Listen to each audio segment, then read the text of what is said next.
تو جمعے کا معاملہ تو بہت سینسٹیو. جمعے کی آپ اہمیت کا اندازہ اس بات سے لگا دیں کہ جمعے کی نماز کے اوپر ایک پوری سورت ہے، اس کا نام ہی سورۃ الجمعہ ہے، سورت نمبر 62 پارہ نمبر 28 میں، اور اس میں باقاعدہ اللہ تعالیٰ نے جمعے کی فرضیت کا ذکر کیا ہے. اعوذ باللہ من الشیطان الرجیم، بسم اللہ الرحمن الرحیم. یا ایھا الذین آمنوا اذا نودی للصلاۃ من یوم الجمعہ، اے ایمان والو جب ندا دی جائے، اذان دی جائے جمعے کے لیے، اس کی نماز کے لیے جمعے کے دن، فاسعوا الی ذکر اللہ، تو جلدی سے لبکو اللہ کے ذکر کی طرف، وذروا البیع، اور تجارت چھوڑ دو، ذالکم خیر لکم ان کنتم تعلمون، اسی میں تمہاری خیریت ہے اگر تم جانتے ہوتے. فاذا قضیت الصلاۃ، ہاں جب نماز پڑھ چکو، فانتشروا فی الارض وابتغوا من فضل اللہ، اس کے بعد تم زمین میں پھیل سکتے ہو اور اللہ کے فضل کو تلاش کرو. یعنی صرف جمعے کے اس ٹائم پیریڈ کے لیے آپ نے کاروبار زندگی کو ترک کرنا ہے. وَاذْكُرُوا اللَّهَ كَثِيرًا لَعَلَّكُمْ تُفْلِحُونَ، اور اللہ کو بہت کثرت سے یاد کرو تاکہ تم فلاح پا جاؤ. تو جمعے کی فرضیت قرآن میں آئی ہے، اس سے آپ اس کی اہمیت کا اندازہ لگا سکتے ہیں. باقی جتنی نمازوں کا ذکر ہے وہ جنرل ہے ان کی فرضیت کے اعتبار سے، یا ایون سورۃ النور کے اندر صلاۃ الفجر اور عشاء اور ظہر کا ذکر آیا ہے تو وہ پردے کے اعتبار سے آیا ہے. فرضیت کا جہاں تک ذکر ہے نا اسپیسیفکلی، وہ جمعے کی نماز ہے، اسی لیے اس کی سب سے زیادہ امپورٹنس ہے. اور جمعے کی بھی نماز کی امپورٹنس نہیں ہے، جمعے کی اس ایکٹیویٹی کی امپورٹنس ہے. نماز تو اللہ تعالیٰ نے اس دن ویسے ہی کم کر دی ہے، 4 کی بجائے 2 فرض کر دی ہیں. خطبے کی امپورٹنس ہے، اور یہ مسلمانوں کی ایک ویکلی پولیٹیکل گیدرنگ ہے، اور سالانہ پولیٹیکل گیدرنگ مسلمانوں کی عید کی نمازیں ہیں، اور انٹرنیشنل گیدرنگ سالانہ جو ہے وہ حج کی گیدرنگ ہے. یہ یعنی جمعے کے خطبے اس لیے نہیں ہے کہ یہاں پہ آپ نے لوگوں کو یعنی نکاح، طلاق اور استنجے کا طریقہ یہ ساری چیزیں بتانی ہیں، اصل میں پولیٹیکل ایشوز کو ایڈریس کرنے کے لیے، تاکہ لوگ ایک پیج کے اوپر آئیں مسلمان. اسی لیے جمعے کی گیدرنگ ایک شہر میں ایک سے زیادہ ہونی بھی نہیں چاہیے. یہ تو آج کل ایک چندے کے چکر میں اتنی جامع مسجد بن گئی ہیں، ادروائز اصولاً دیکھا جائے تو ایک شہر میں ایک جامع مسجد ہوگی.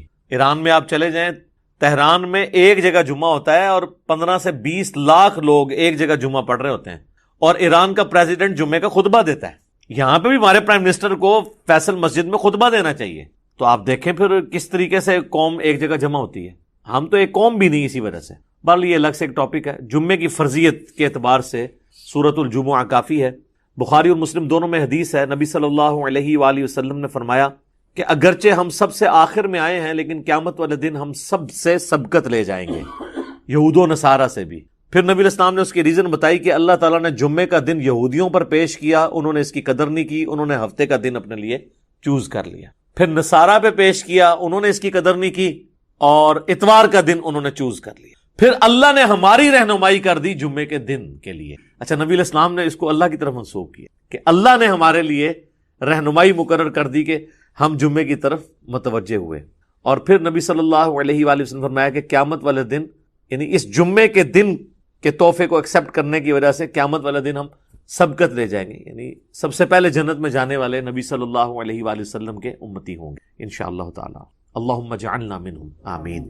صحیح مسلم میں ایک حدیث ہے کہ نبی صلی اللہ علیہ وآلہ وسلم نے فرمایا کہ جمعے کا دن باقی تمام دنوں کا سردار ہے.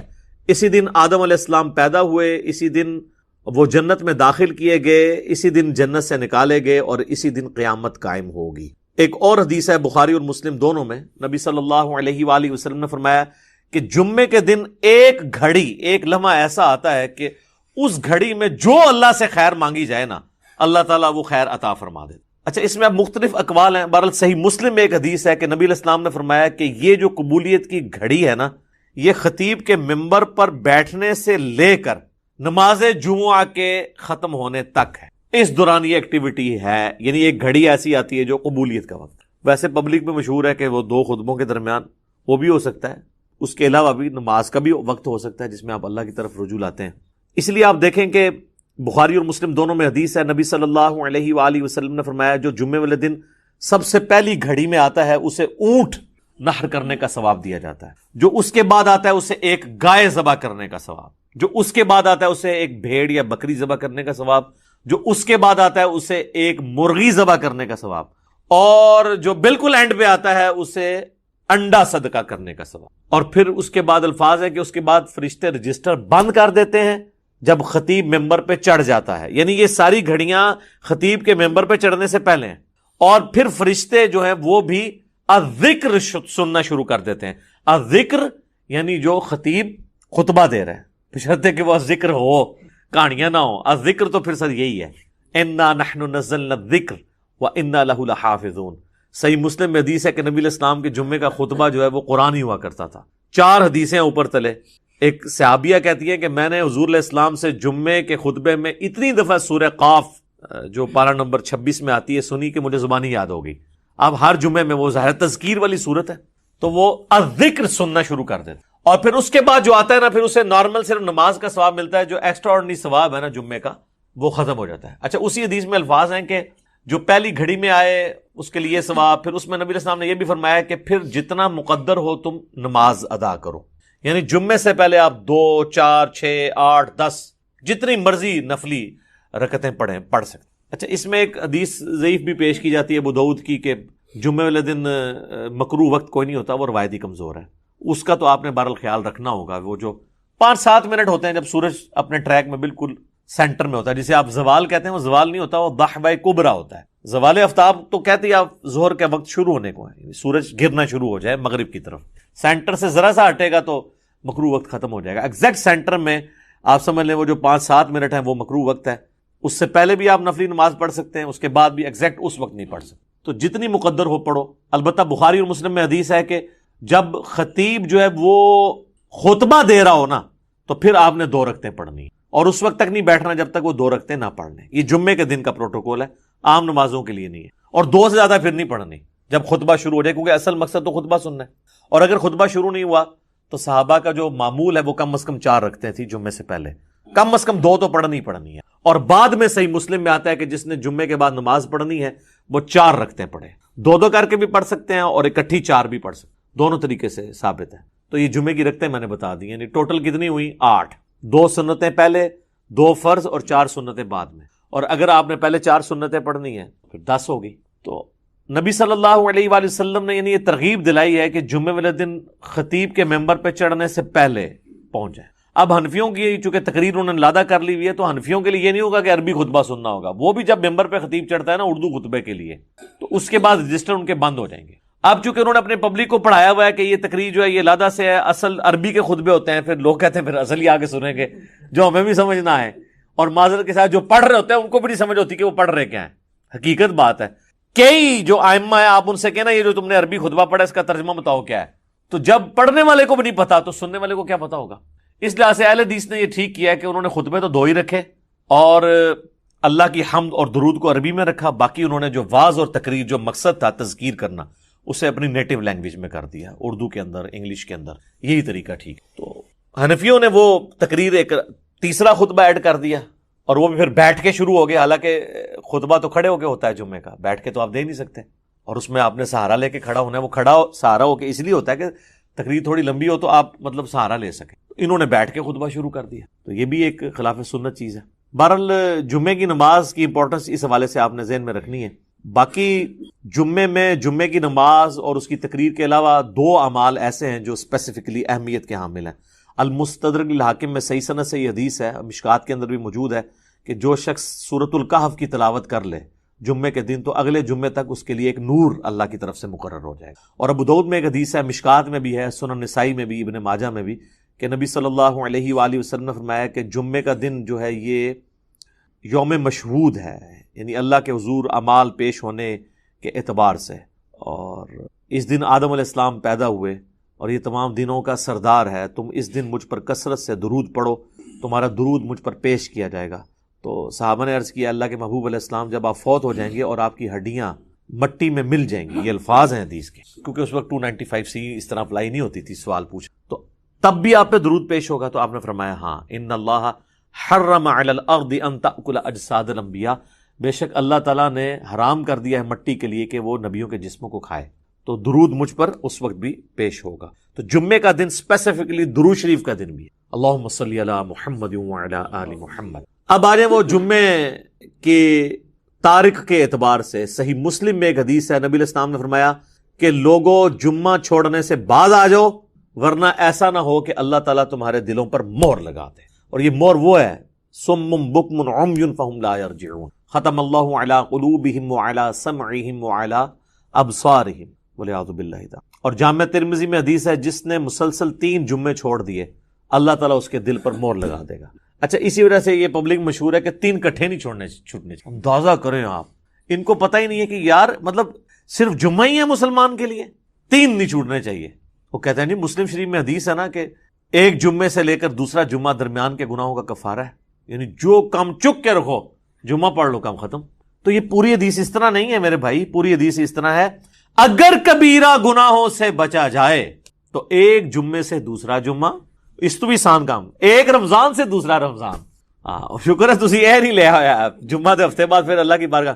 ایک رمضان سے دوسرا رمضان اور ایک نماز سے دوسری نماز درمیان کے گناہوں کا کفارہ ہے اگر کبیرہ سے بچا جائے.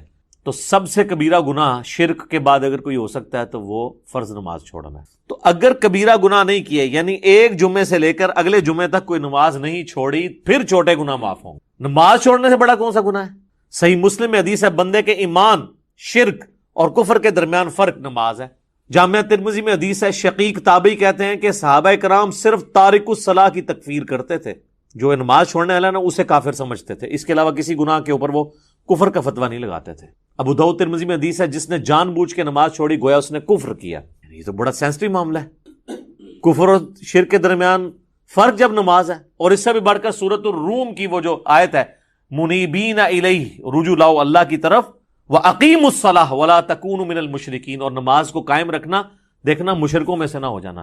نماز چھوڑنے والے کو اللہ تعالیٰ فرمایا گویا کہ وہ مشرک ہے. پاکستان کے شناختی کارڈ میں مسلمان ہے، اللہ کے ہاں وہ عملاً مشرک ہے، عملاً کافر ہے.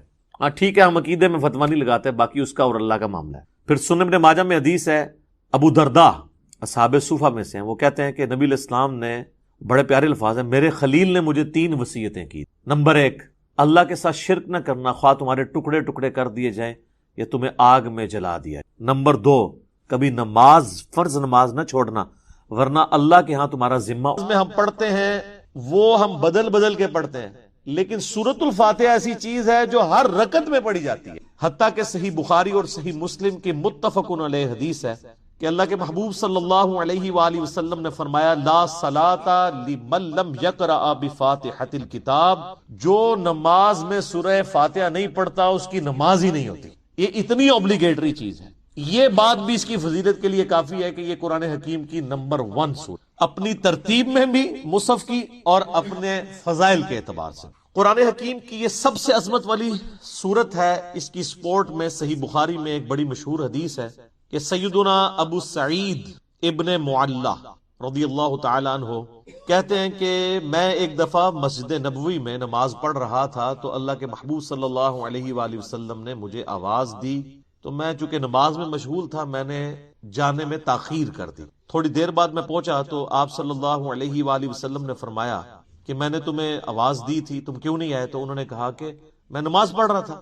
تو آپ صلی اللہ علیہ وآلہ وسلم نے فرمایا کیا تم نے اللہ کا یہ حکم نہیں سنا؟ سورۃ الانفال کی آیت آپ نے پڑھی، استجیبوا للہ والرسول اذا دعاکم، جب اللہ اور اس کا رسول تمہیں پکاریں فوراً ان کی آواز پہ لبیک. اس کائنات میں ایک ہی ہستی ایسی ہے مخلوقات میں کہ جو اگر عین نماز کی حالت میں بھی کسی کو بلائیں تو نماز توڑ کر نہیں، نماز چھوڑ کر اسی حالت میں ان کی خدمت میں حاضر ہونا یہ فرض ہے، سورۃ الانفال کی اس آیت کے تحت اور بخاری کی اس حدیث. اور وہ امام اعظم محمد رسول اللہ صلی اللہ علیہ وآلہ وسلم کی مبارک ذات ہے. نماز توڑ کر نہیں، کیونکہ نبی علیہ السلام کی طرف جانا اللہ کے ایک حکم سے دوسرے حکم کی طرف جانا ہے. وہ جہاں پہ نماز اس نے چھوڑی ہوگی، اگر 1 رکعت پڑھی ہے، 2 پڑھی ہیں، 3 پڑھی ہیں، تو آ کر وہیں سے اپنی نماز شروع کرے گا، اس کی نماز ٹوٹے گی بھی. اس پہ اجماع امت ہے. بہرحال یہ جو ہمارے واعظین آئے دن کہانیاں کراتے رہتے ہیں کہ جی ماں آواز دے دے، باپ آواز دے دے، نماز توڑ دو، اس طرح کی کوئی حدیث نہیں. البتہ یہ ضرور ہے کہ اگر زندگی موت کی کشمکش بن جائے، کوئی ایمرجنسی ہو جائے، تو آپ پھر نماز توڑ سکتے ہیں. لیکن نبی علیہ السلام کے کیس میں اگر بلایا جائے گا تو نماز توڑنی نہیں پڑے گی، بلکہ نماز وہیں پر چھوڑ کر آپ علیہ السلام کا حکم سننا پڑے گا. تو یہ آپ علیہ السلام نے ان کو تھوڑا سا یعنی ڈانٹ پلائی پیار محبت سے.